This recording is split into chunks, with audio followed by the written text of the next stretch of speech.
I think that the reason that Bitcoin is going to win is because of the community ethos.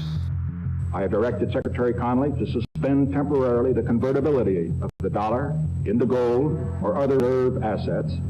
Let me lay to rest the bugaboo of this devaluation. Argument that the prices are going up about 2%. Nobody believes it. Funded companies in the Bitcoin space, the most powerful miners, really have tried to change and co-opt, alter Bitcoin to shape it to their own. And without these incredibly hardcore sort of high priests of the Bitcoin protocol, it would have been hopelessly dominated in all number of ways. And so there is a reason why someone would be incredibly effective of Bitcoin. We don't take shit from anybody. We don't have to let people kind of want to push for Bitcoin because they think that they can come space influencers. They think that they can change Bitcoin, fix it, and make it better. Bitcoin is you. You don't fix Bitcoin. People see toxic max as like a bunch of people who are bad for Bitcoin, but in reality, it's the complete opposite. It's really good. See toxic max like Bitcoiners from all over the globe, from all different walks of life, really coming together for one goal. That's hyper Bitcoinization at cost. So no one else matters. Fuck your feelings. No one for you don't like Bitcoin. We're going to the moon. We're ushering in hyper Bitcoinization. I won't stop until every single shitcoin channel is, because they are poison, and that's my mission.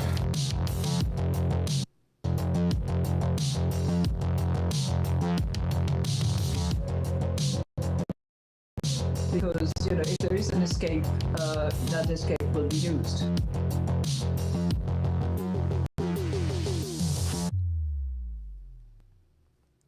Welcome to Toxic Airwaves. How you doing tonight, Skeef? I'm doing pretty good. Can't complain. Had a good time at BitBlock Boom. So you're joining us from some random hotel in the middle of nowhere that you just kind of stopped into.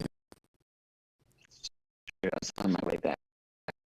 Delayed getting out of Dallas, and it threw everything off, so I haven't quite got to Arizona. I don't know about you. Every time I cross that from New Mexico to Arizona, I just like breathe relief. Like I'm home.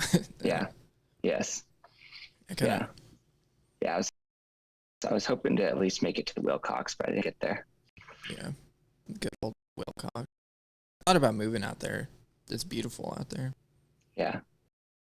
I know a guy out there on some. He's trying to get a mining set up in Wilcox, which is interesting. But yeah, it's only time before Bitcoin makes a major move into zone, and I think it'll probably be soon later. Yeah. Yeah. BitBlock Boom. Sounds pretty dope. Yeah, super fun. It was in 2020. It was one of my favorite trips of the year. This year was great too. It's where like most of my, like I'd say probably 90+% of my real close friends through Bitcoin go to BitBlock Boom every year. So it's awesome to see everybody in person. Got to see Bobo Dread beat American Hodl in a foot race, and I recorded that. I'll put that in the Telegram channel. That's hilarious. Yeah. Surprise, surprise, the Jamaican won. I'm pretty fast. I think I went a foot race at a Bitcoin conference. Yeah. It was, there was some other, I won't say who was in the other ones, but it wasn't quite as impressive. I'll say that. I've never been able to get in as good of shape as I was in high school because I was a basketball player and just, I don't know. It was good. I think I ran like a 4.6 as a freshman. Oh yeah. Yes, we did, Don. I was just telling Alex I shared joints with a minimum of 50 people this weekend. So if nobody comes with the run, then we can put one more nail in that coffin. Yeah. I mean, I just still can't get over the idea that pot isn't legal in Texas, and I can't really get over the fact that it was illegal in the first place. Yeah. No, there's no, I mean, that's like my big hang up with a place like Wyoming or South Dakota, which otherwise is basically, I mean, parts of Wyoming and South Dakota are just as beautiful as Colorado, but actually free other than pot. Yeah. I mean, like I used to be a pothead in high school, and I used to like advocate for it and give like dumb arguments for why it is, like the classic, like it's natural, it comes from the ground type argument. But what it comes down to is it's nobody's freaking business to decide what you do. Right. It's a plant. Like you should be able to smoke it if you want to.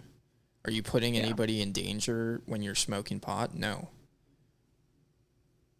Are you harming anybody? No. Then you should not be put in a cage for it. And I think that is the best argument. But yeah, Don says Trip confirmed that Texas is a LARP.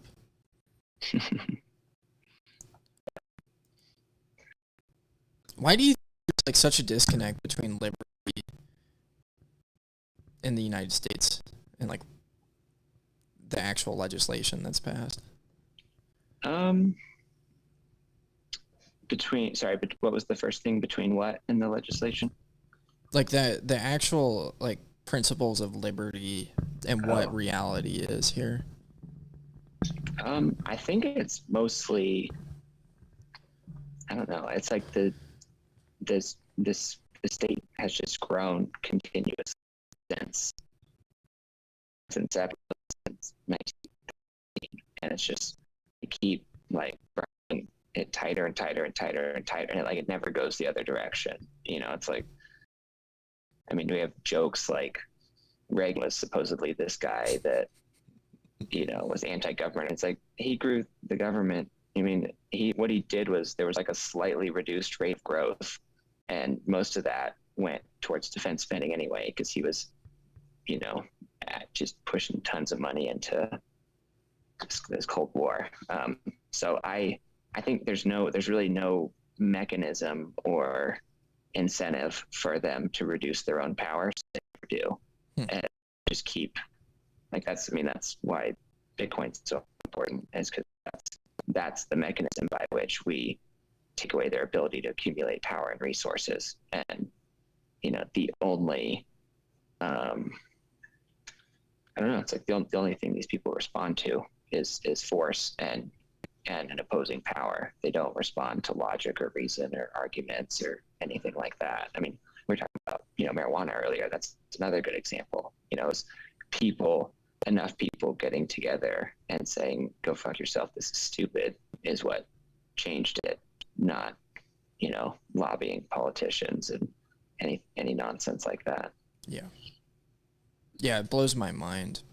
I've been rereading the Bitcoin Standard the past week, and Saifedean talks about that, how we came off the gold standard in World War I, and just how destructive that was, and what that allowed for in total war.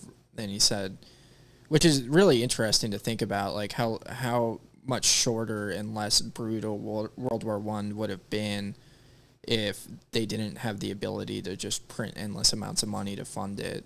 And we're looking at that in Afghanistan right now, a 20-year war that accomplished nothing. Like that wouldn't be feasible in a hard money system. And yeah.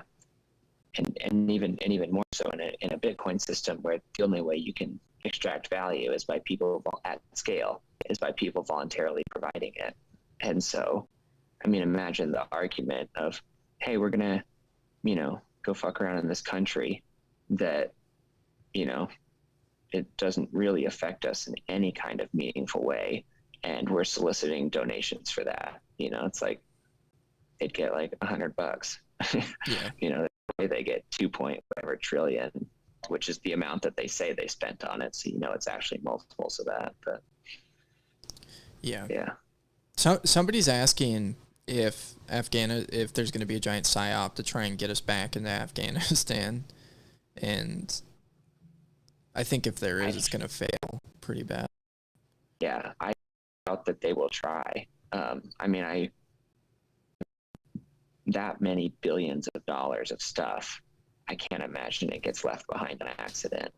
I mean, they need it. They need powerful enemies in the region to justify these wars. And so I definitely don't doubt that they will try. I have a really hard time, even with how ridiculous a lot of this stuff has gone lately. I still have a really hard time seeing them be successful at that. Mm-hmm. It's one thing that encourages me is that a draft today is completely untenable.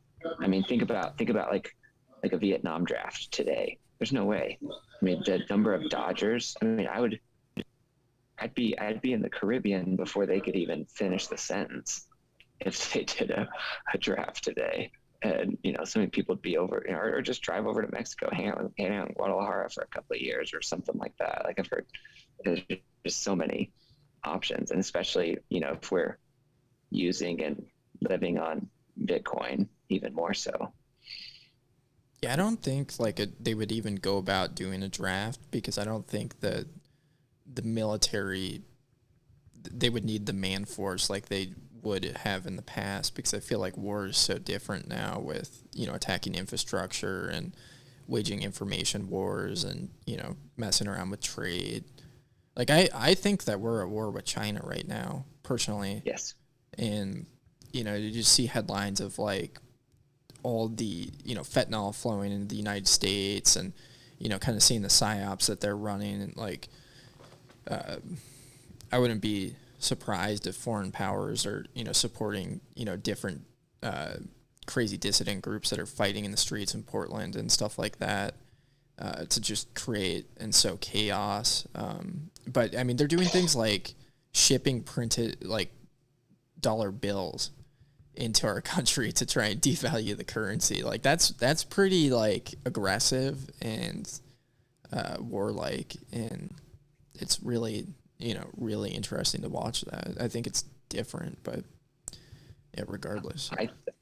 I definitely agree that we're at a war with them, and that this country's at a war with them, not us, but yeah, this country, and that their strategy and tactics are far superior to the ones being employed by our federal government. I mean, look at, what they did with, you could call COVID a bioweapon attack. I mean, all kinds of different things. They are, and the biggest thing that they're doing is they're using debt and colonialization to control Africa and Eastern Europe, like Central Asia, places like that, Mongolia, all over Africa. They're using, these projects where they lend up a bunch of money to do whatever, build a port, build a dam, whatever. It's all their whole golden Belt and Road initiative. And then of course they own that port, and then they do it again with another part of the country, and again with another part of the country. And it's, they can take over countries, and they already have, without firing a single bullet.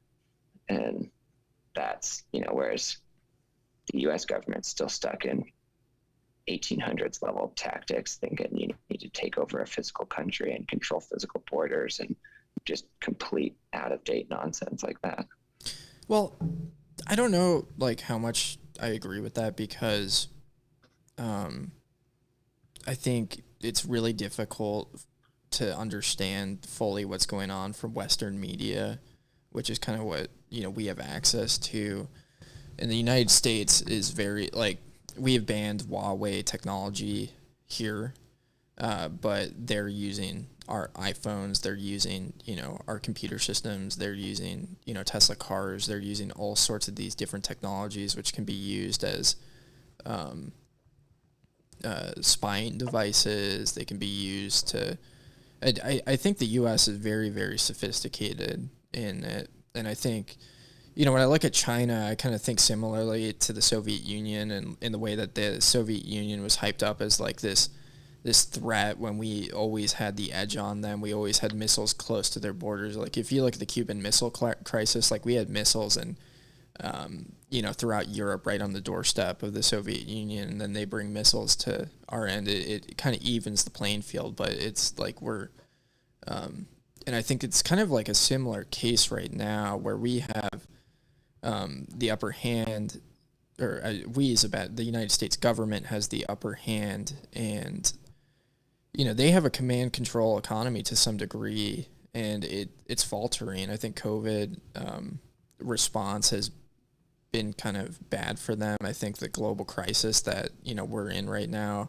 financially is going to be bad for them, and it's they're a giant bubble just as we are. And I think they have a huge manufacturing base, which is definitely like a strength for them and a weakness for us where we're relying on them. But I think it's reasonable to like be able to move supply chains and just completely gut the entire country as far as so I mean, it's kind of interesting, like looking at it, but what really bothers me about war in a lot of the ways is discussed is like, we're average people living here, and we have no beef to pick with the Chinese people, who have really like, and it, just watching the media just demonize these different cultures and people when they're just, they're just people, trying to mind their business and survive and like grow a family and, do these things. And it's just, they're going to fight wars for rulers. It's just, it's really sad, but Yeah. I definitely think the U.S. has a lot more power and resources for sure. It seems like we're in an information war, like maybe a cyber war or something like that. And I wish I don't know, China just seems to be using a lot more effective tactics, but I totally agree. They're everything wrong with the U.S. economy and U.S. central banking and U.S. banking system is, 10, 50 times worse in China than it is here. Just like it's what little semblance of transparency and, oversight we have is totally gone over there. One thing that they do have going for them, and it's in a really awful way, but they kind of have a unified message, and they do that through coercion. And in the U.S., like, we're just falling apart at the seams as far as a culture where people are just so divisive and divided and do not, unify around the banner of the state. I think that's a good thing. I think we talked about that. But from a state standpoint, it's, in their ability to control, I think it's a bad thing. Unless, they manage to pull off totalitarianism, but I'm really bullish that they're going to fail based off of some headlines I've seen this week. Yeah, I would agree with that. I saw Russia was rolling back vax mandates. Nice. I mean, you just like look. No, go ahead. That's more important. You just look at it, and it just is so unfeasible to do that, because people are going to stick to their guns, and these businesses are not going to be able to operate. Like, I don't know how the airlines are going to continue, like, unless they just continue to bail them out and bail them out and bail them out. But like, all of these businesses that are forced to vax mandate, and check people at the doors, people are just going to stop going there. And that's going to be a large portion of the population. It's like the same concept of like, when you put all this woke bullshit in movies and, in incorporated in sports and stuff like that, it's divisive. That's not how people think. It's kind of outside the Overton window. And people just stop watching. They stop engaging with that stuff. And I think that's, what's ultimately going to happen. If they were going to pull this off, they pushed it way too fast. Yeah. And I was reading some stuff, I remember it was last week or the week before, but it was basically like a series of things around the idea that they know this is, they being, call it the Davos crowd for kind of an easy way to group the people together. Like, they know that this is basically their last shot at cementing their totalitarian control. And what bums me out is when I see, people, especially in the Bitcoin space, mostly because I don't really care about anyone outside of there. But like seeing people look at that as from like a point of weakness, or that, you know, that, oh my God, like they're so strong, they're so amazing, they're so powerful, we should be so worried, so concerned. And it's like, there's plenty of stuff to be concerned about in the short term, but I really think the most likely, the correct way to look at this is like them just absolutely spinning out of control. You know, the cathedral is burning in a raging inferno. Like, these people are totally losing it. They are becoming painfully aware of how neutered and powerless they are.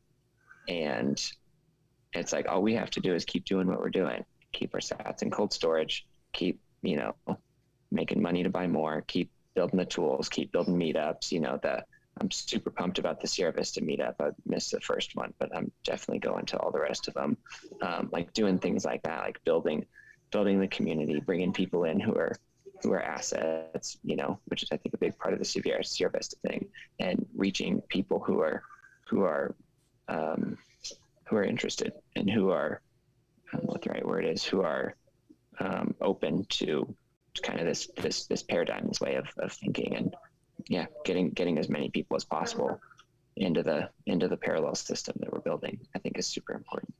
Yeah. I mean, that Sierra Vista meetup was so badass. It was such a good time. And the people there were so awesome. They invited me to rodeo right afterwards, which I unfortunately couldn't make, but that's kind of like the energy, you know, out there. We're going to go shooting out in the desert. They have this awesome, like,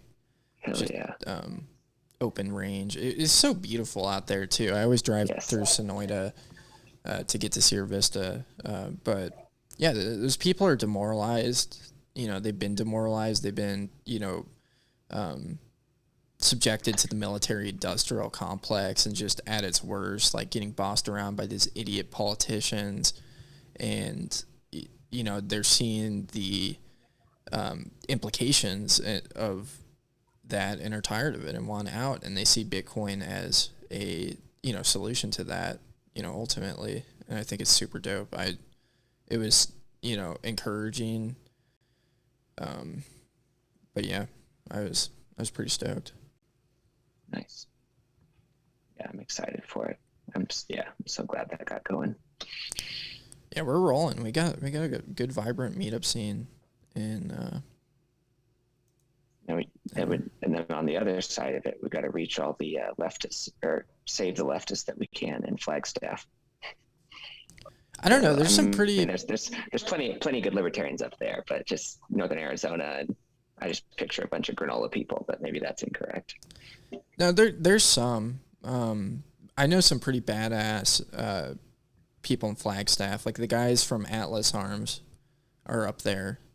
Oh, nice. Austin Jones and Suckboy Tony. Suckboy Tony was posting some cool stuff on Twitter today about his experiments with smokeless powder and getting around this inevitable ammo shortage that is coming, worse than what we've already seen. Yeah, I just ordered a bunch today. I found a place that had 7.62x39 in stock, so I ordered a case. Paid 55 cents a round, but it's okay. You know, actually, that's not that bad comparatively, because I think like the standard now is like $1 a round. Maybe this was just like real basic 7.62x39.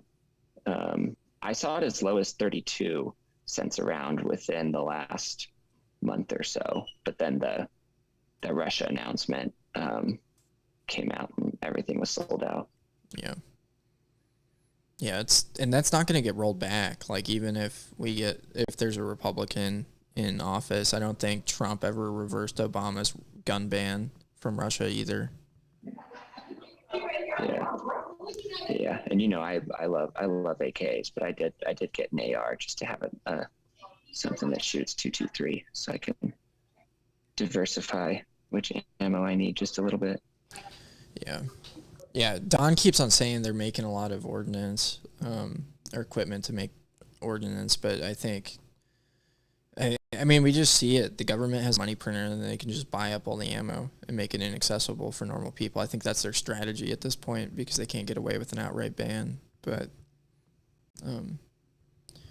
yeah, I don't know. It'd be interesting to see if Biden tries to pull something like that, because, you know, he sees No. He's being pretty blatant about doing things that are unconstitutional, like we've seen with the CDC eviction mandate or ban.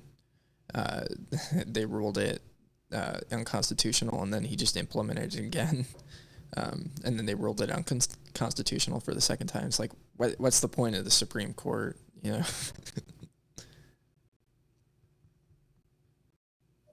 I'm looking up a quote from the 1800s to put in the chat because it's perfectly. Basically, Lysander Spooner had this whole idea of how completely irrelevant and absolute toilet paper the Constitution is well over 100 years ago. Yeah. So I always like to, which I know is not at all what you're saying, but like when people are like, oh my God, nobody cares about the Constitution anymore. It's like, yeah, no one has for at least a century, probably a lot longer. Yeah. Yeah, it's I mean, this is why the crypto anarchism movement is so exciting and alluring and has really kind of gripped me.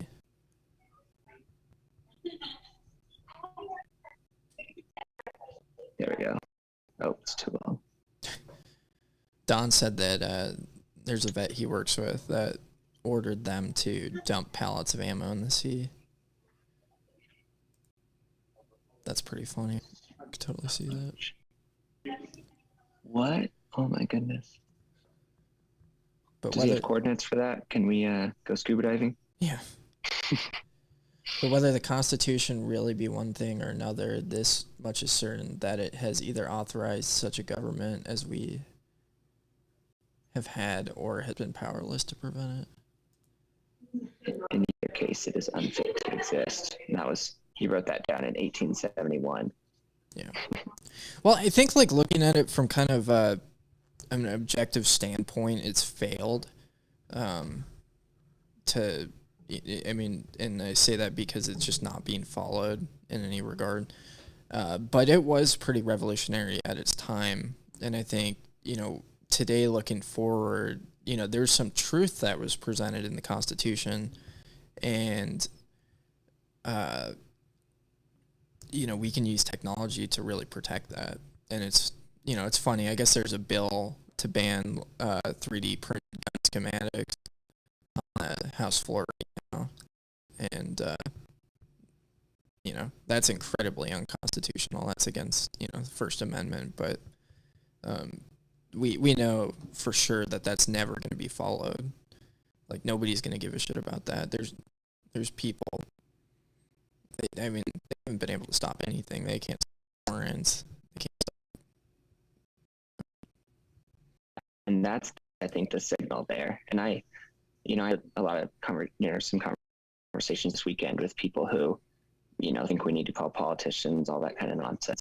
And, just tried to make the point to them, like what we've been talking about here, that this is about individuals accumulating economic power, and the tyranny ends when enough individuals accumulate enough economic power and not a second before.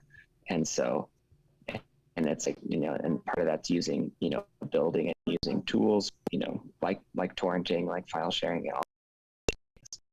And yeah, it's that, and I think that applies to stuff as well. Of like I recently saw on Twitter, they made a jump to the foundation. Quote a proper Bitcoin working for Kraken.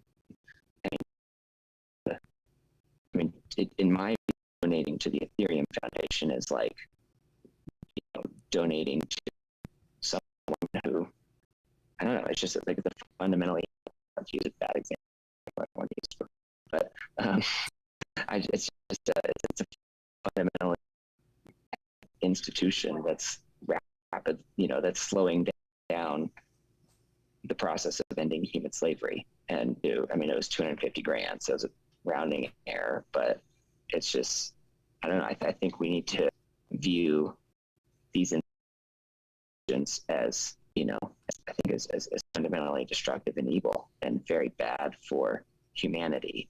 And there's Team Human Freedom, and then there's everyone else. And I don't know, it's like, yeah, it was just, I mean, I know they've supported trading shit coins and made a ton of money off of that for, for years, pretty much since the beginning. But that was actually donating directly to the Ethereum Foundation was a whole other thing, in my opinion.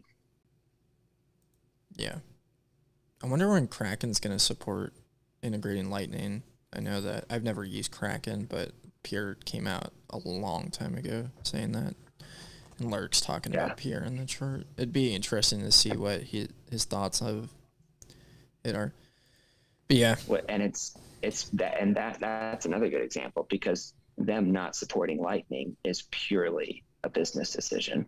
Like Lightning, I mean, it's not a technical thing. I mean, this is not inside baseball. We're like, Fold's about to roll out Lightning withdrawals. Like, there's Rivers had Lightning from pretty much day one. Rivers, how small is River compared to Kraken? I mean, there's very, very small companies with very, very small engineering teams are integrating and using Lightning at scale. And it's a perfect example because they're an exchange. Their use case would be identical to Kraken's use case, but the difference is River's run by proper Bitcoiners, and it appears Kraken is not. Yeah. Well, I kind of have a newfound, or probably for the first time, I learned to have a little bit of appreciation for Ethereum after reading the Block Size Wars, because it was nice because it sucked a lot of bullshit out of the Bitcoin scene and got a lot of people to go practice their stupid ideas on this stupid project. And I think Ethereum's a really useful tool for teaching people the horrors of a centralized system. But also for trapping retards. Yeah. And I definitely agree that's a big benefit, but it's just, I mean, especially once this thing finally implodes, think about how much wealth is going to get destroyed, and how many people are going to lose money who can't afford to do it. That's, yeah. It was a similar thing too, though. It's true of Bitcoin Cash. I had a similar takeaway from Block Size Wars of it really consolidated the people. It consolidated all the, not all, but most of the people who didn't grasp the Bitcoin value proposition, and it gave them something else to go work on, which is, that's a positive thing for us for sure. It's just, it also created tons and tons of, terrible side effects as well. Yeah, I think that's unfortunately kind of unavoidable because it's going to be the same thing with the fiat monetary system imploding. And we've seen this happen over the past, since 2008, where the system has just stolen so much money from people that can't afford it. And, I think I know a guy that got rug pulled and lost 90 grand, which was over half of his savings. And he, that's what it took for him to learn and, stop playing around with the shit coins and just start stacking Bitcoin and start to confront, these issues. But these people don't want to, a lot of people, are just resistant to challenging assumptions that their, worldview and belief system is built on. And it takes a lot of pain to get there. And so I don't necessarily think that the pain is ultimately a bad thing. I mean, it's just it's very similar, I think, detoxing from the fiat system as it is from detoxing from, something like heroin. And it's going to be a painful process, but you'll benefit in the long term. And they'll probably, a heroin addict will feel, potentially for years, feel this obsession to want to go back, because that's just kind of how their brain is programmed. And fiat money programs our brains in the same sense of oh, you don't have to do work to go out and buy something. You can just swipe a credit card. That feels great. And it's kind of the same thing with heroin. You don't have to do anything to, feel good about yourself. You can just, shoot up and feel the best you ever have in your entire life. And, both are, obviously incredibly destructive. Yeah, I 100% agree with that. I think that's a great parallel. So Lurk says, look at Udi. He continues to pander shitcoin strictly for clout and probably gains. I can't figure out what Udi's messaging is. Yeah, I don't know. He was on a panel at the Saturday plebfi thing. It was the event that had the shirt that made Don want to hurt himself, which is totally legit. That was a great tweet, by the way. But yeah, the part of it was there's one guy on the panel was just completely retarded. He was talking about how, like, he had this point that because Ethereum generates fees, therefore there's obviously good economic activity going on there. Therefore, we have a lot to learn from them. Therefore, Bitcoin needs to be more like Ethereum and embrace DeFi and NFTs. And I mean, it was just a giant, like, I don't know. I tried my best to follow it, but it was bullshit after bullshit. So it's kind of hard to kind of get Udi's point there, but he did. I don't know. It's almost. It seemed like the most. I think the most generous interpretation I have is that he, first of all, I've heard him many times call them outright scams and fraud and things like that. And I think the most generous interpretation, with limited knowledge that I have, might be something along the lines of he understands the game being played. He understands what's going on, and he's just a lot more cynical than we are. It would be my best guess. There's plenty of stuff I would disagree with him on, but I haven't had an experience that would lead me to think he's a fundamentally bad guy or anything like that. But I definitely would not advise anyone, go listen to him a whole bunch or consume a bunch of his content or anything like that. Yeah, I would agree. I definitely enjoy his "have fun staying poor" meme. That was a good meme. Yeah, his Bitcoin is digital real estate. I don't like it as much, but I think that one's kind of dumb. Yeah, but that one also goes back to, I think, at least somebody found a reference to it in 2011 or something like that. But then again, that's also memes aren't owned by anybody. They're just there. Yeah, you can't put your memes on NFTs when they can just be screenshotted and copied elsewhere. Yeah, that whole idea of there's something really funny about Reddit culture where they get really upset for people poaching their memes and have waged wars with people on Instagram that keep on reposting their memes, and when it comes down to it, it's just it's such a dumb part of internet culture is trying to take ownership over memes. It's and that's one of the cool things about the Bitcoin space is if you're in it to really try and help people and build a better world, where you want kids to live in and fight these monsters, it doesn't really matter, because you're kind of growing into a higher purpose rather than just clout chasing. Watermarked memes. Fuck you, Greg. I get that joke.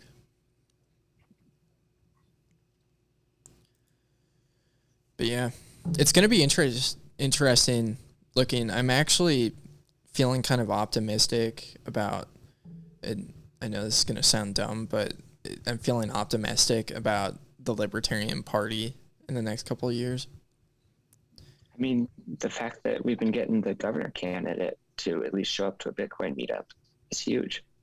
Yeah. I mean, and that's what I mean, it's another thing we've talked about. It's those are, 99% my people, we just disagree on the Bitcoin part, the tactical implementation part. And if we can get them to actually use proper tactics, I think we can do some cool stuff. Yeah. Guy Swan was on Dave Smith's podcast. Dave Smith is going to be a presidential candidate who I think is likely to win the nomination. And guy seemed like he Oh, orange pilled him pretty good. for the LP. Yeah. Oh, that'd be interesting. Yeah, he's Yeah. like a big Mises caucus guy, and those guys are pretty solid. But Okay. yeah, one That of would be the people interesting. one of the people on what's called the executive, I don't know, we just made up for our local county party. We just made up this thing called an executive team, which it just means that people that actually like do stuff in the party. But one of the members of the team, was texting me this week saying that he was, hardcore orange pilled and was going to make a big move into Bitcoin. Nice. And that, made me feel hopeful, because that's the only reason I went into that, not the only reason. I went into being involved with those guys because I thought they'd be, good resources to have, to network with. And then 2, I thought they would be the easiest to orange pill out of anybody. And I thought if we, because when I look at the Libertarian Party and I look at Ron Paul, what I think of it more as is, instead of trying to change the system from, the inside, which is just a really stupid plan, which is not going to work, I see it as, a platform to build a message off of and share it with people. And I think if that party, becomes somewhat of a Bitcoin party, I don't think it'll ever be the Bitcoin party, but if there's a ton of people in there that are Bitcoiners, and I just kind of look at like the stuff that, Surfer Jim and Bitcoin Motorist and Peter St. Onge were doing at PorcFest, and I think that stuff is super, super valuable. So, yeah, that's kind of my perspective on it, and I think we're winning. Yeah, I would agree with that. Like, not about getting the right people in office, but about spreading a message of liberty so that people can adopt Bitcoin themselves and hopefully, be incrementally more free than they were before. Yeah. Yeah, I don't know. I mean, I got asked to run for city council, which I think would be hilarious. But just thinking about doing something like that, it's like I'm going to be making decisions and having power over people, and I don't feel like I have any authority to do that. Because every decision I make is going to hurt somebody and help somebody. And I think that's just complete bullshit. I think that's a, awful system. And I think a lot of people that want to do that are misguided, or, I just think it's one of the strangest concepts. Like, I'm going to rule over, other people. Like, Yeah. But I don't know, it could be fun to like run a campaign with no chance of success, but it's just absolute Bitcoin propaganda. That'd be fun. It's like, yeah, I'm probably not going to get more than 10% of the vote, but I'm going to do speeches and events where I explain to people how and why they're getting fucked and what the answer is. yeah, like Vermin Supreme. I'm not familiar with that. He's the guy, he ran as a libertarian this last time around, but he's the guy that wears a boot on his head and just kind of goes and makes fun of the entire system. Like, he talks about like universal ponies for all, or like he wants to create like a totalitarian system of forced dental care, and he just makes a mockery of all this stuff. I think that's kind of funny. I like the parody of it. He's very committed to it. That I could get on board with, if like make stinky breath illegal or something like that. Yeah. Yeah, I don't think like...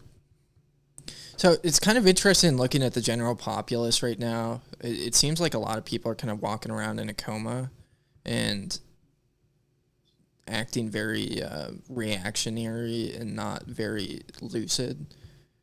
And I was listening to Alex Fetsky and Michael Krieger talk about that right now, and then I was talking about that with my little sister, who's not, fully orange pilled, or but it's really interesting to think of that in that manner. Yeah, I actually just started that podcast. I'm only about 10 or 15 minutes in. That's actually what I was listening to right before I parked here. But I am a huge fan of both those guys, Svetsky and Michael Krieger, for sure. Yeah, they were talking about spiral dynamics, which is interesting. And it was funny when I first started listening to that. I thought, because of Alex's accent, I thought he said sparrow dynamics. And so I spent like 10 minutes trying to look up Sparrow Dynamics, which is like a gun company. And I was like, that doesn't really fit into what I'm looking for. But yeah, it's just another psychology thing that I can't get down with, like the Enneagram or Myers-Briggs, I think. Yeah, I have like a super surface level, like barely looked into it, understanding of it. But I ordered the book that they referenced in there, so I'll check that out and see if I find it convincing or whatever. But it's by a guy named Don something, not Reedy. Don says the spiral dynamics reminded him of horoscopes. Yeah. I totally agree. This is like my issue with like most modern psychology stuff, is I don't think it's necessarily wrong, but I think it's very limited. And I think it's helpful, for some people to be able to have like a frame of reference to understand, thinking and decision making and impacts on stuff. But I think the field of psychology generally is, I think there's some people, that are very, very talented at it, but I think those people are kind of limited. So I don't know. I've got a lot of thoughts on it. I've just seen a lot of it, and yeah. I just put a link to an intro by that Don Beck guy in the YouTube chat. But I have not read it yet, so if it sucks, sorry. But I will read it probably tonight. I think one really good book on psychology is Man's Search for Meaning by Viktor Frankl. That one's really interesting. Yes, that's one of my favorites. There's a bunch of good. There's another one kind of similar called Survival in Auschwitz by a guy named Primo Levi, and he was a chemist by background, and the way he basically writes the whole book is as a scientist observing like nature in an experiment. And he talks about it from the beginning. Like he says, lots of people way more qualified than, I'm paraphrasing obviously, but he says, lots of people way more qualified than me are going to tell you about, why these people did it, the psychology, the philosophies, like all of these things that I'm unqualified to go into. He's like, but what I can do as a chemist and a scientist is study. And so he gets into like the logistics of how you actually survive in that kind of an environment. And it's the most, I don't know, it's obviously horrifically depressing. But it's like, he tells something as simple as, if you're in a cell with this many people and you have a bucket that everyone's using as a toilet, like how exactly do you take that out without getting cholera? And when do you do that? And because he goes into all these kind of details, you get such a ridiculous kind of inside baseball picture of what these camps were actually like. And yeah, it's a totally unique perspective on all that. Yeah. Frankel's thesis was that, in order to survive something like that, you need to be constantly fixated on a greater purpose. And I think that kind of goes for like any hard task that you do in life. Like you need a reason to put yourself in discomfort and pain. And, you see that with Bitcoiners, where we're willing to sacrifice, things in the short term for this vision of a long-term goal. Except for Peter McCormack.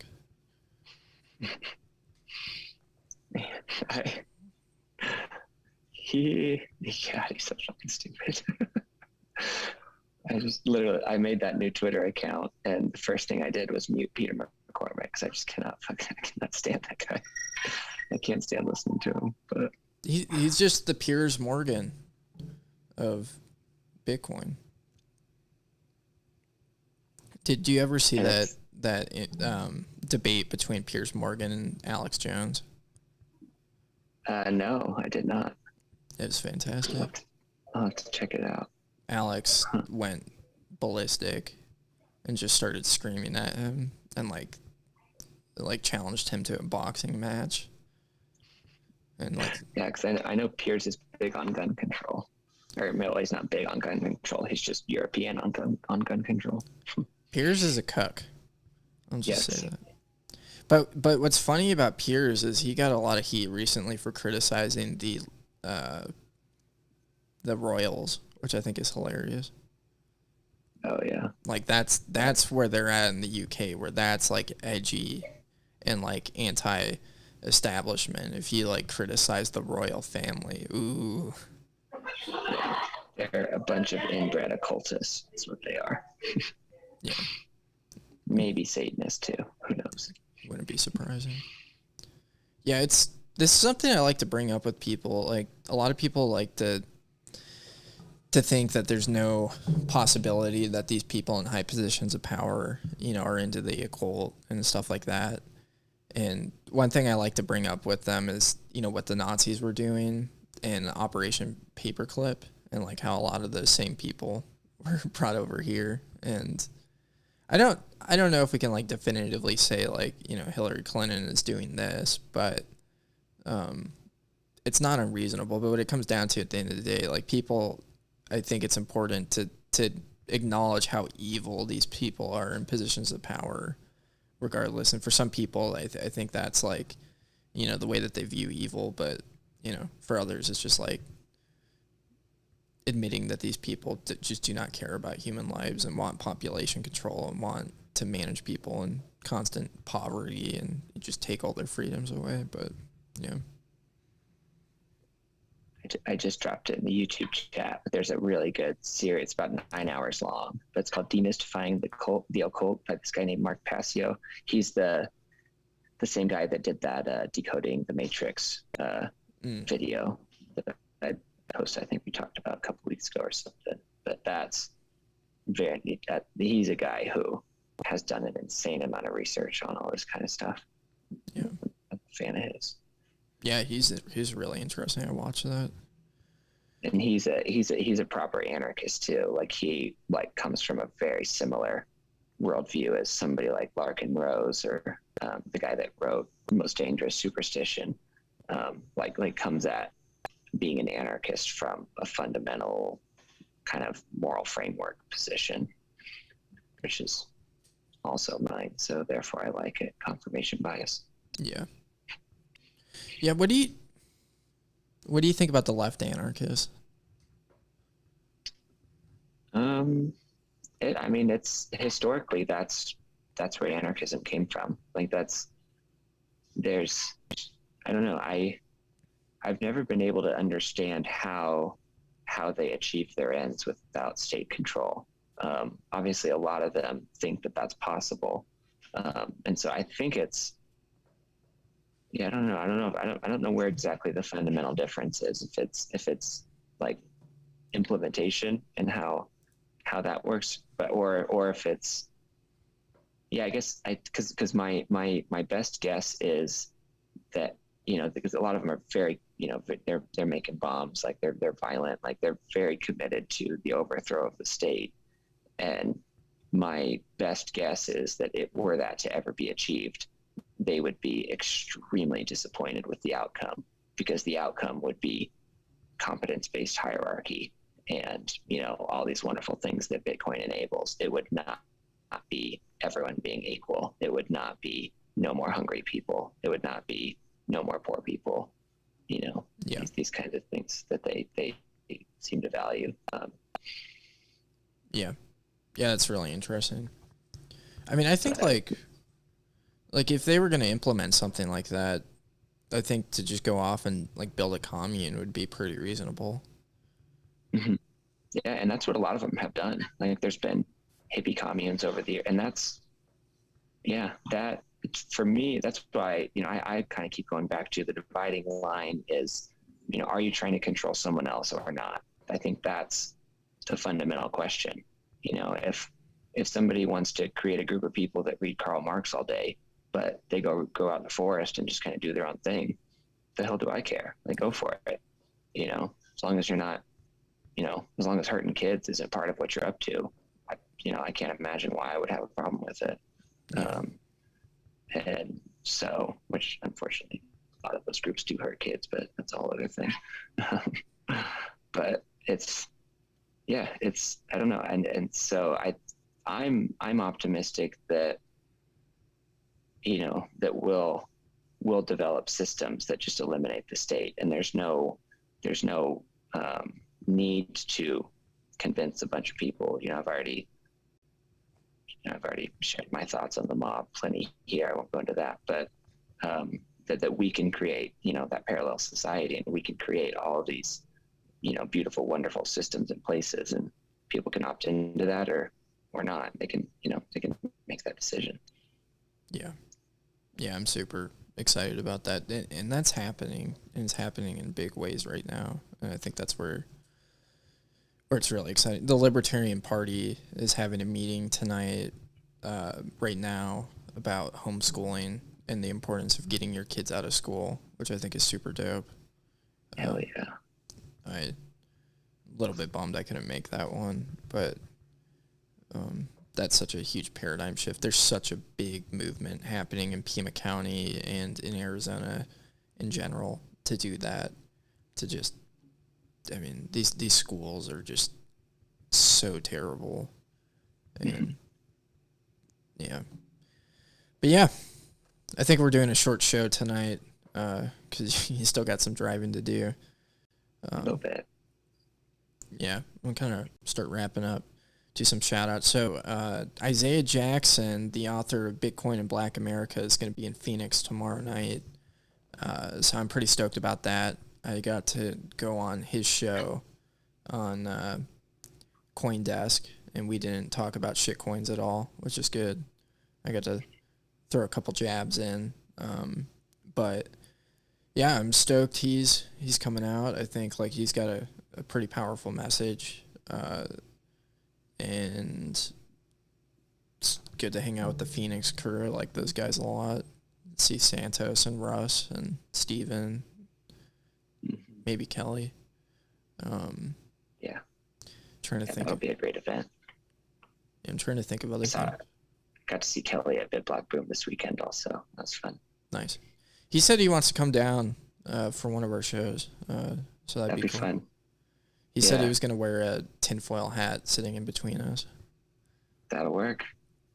Maybe we could take him out to our sponsor, Dirtbags Bar, Tucson, Arizona, afterwards. Actually, no, we'd probably go to a good bar. I have a made-up sponsor for tonight, Inca Cola. Oh, nice. They have these in Peru. It's a kind of a weird tasting soda, but they use coca leaves in making it, so you cannot find it in the United States for that reason. Even though Coca-Cola uses almost all the ingredients of coca leaves in their soda. But yeah, if you're ever in a high elevation place, coca leaves is a really helpful for elevation. It helps you breathe better, open up your airways a little bit. And nice. Yeah, a lot of the locals in Peru and other places, they chew it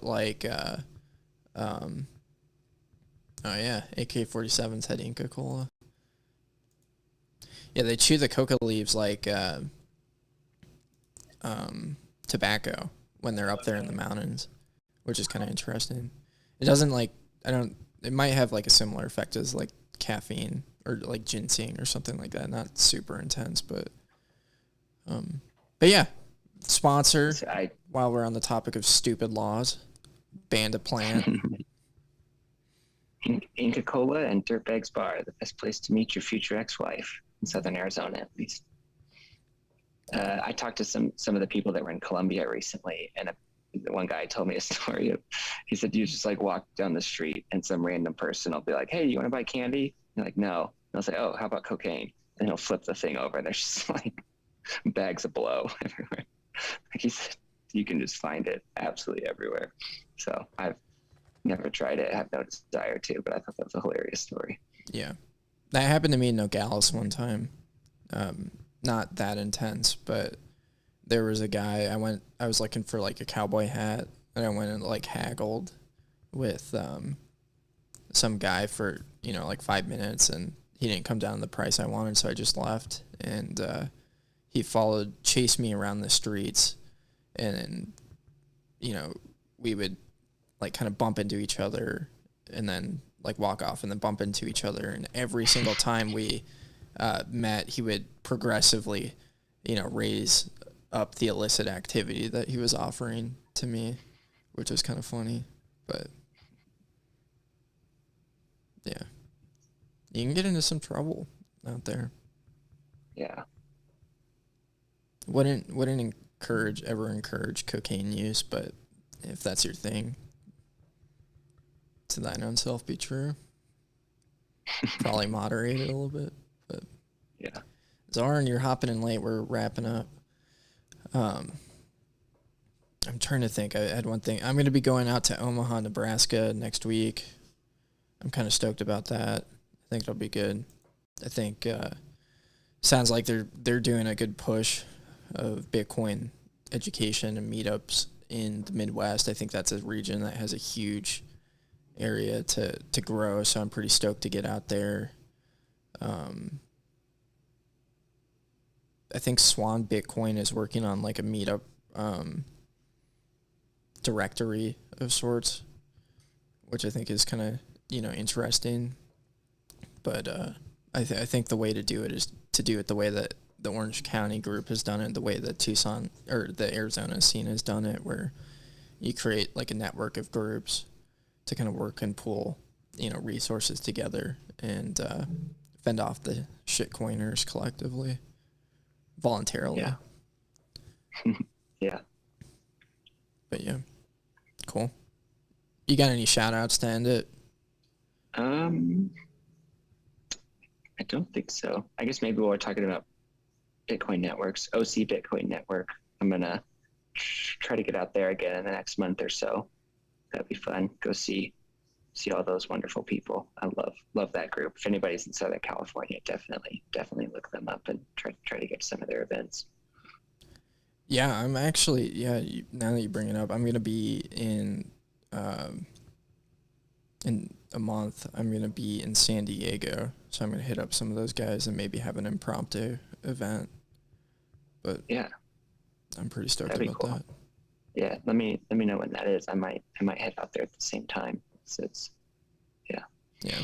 Say what's up to Gosla. Maybe Brian Harrington will come out. Maybe Corey, I guess, runs the San Diego Bitcoin group. I need to connect with him. I've seen him on Twitter, but seems like a really cool dude. Nice. Yeah. We didn't even talk about the Ethereum chain split, but that's okay. Maybe a waste of time. I did some research into understanding how the Ethereum network works, and it's just absolutely ridiculous. But yeah. Oh, cool. Thank you, Skeef, for stopping your drive home. Thank you for hosting. I'm going to end the stream.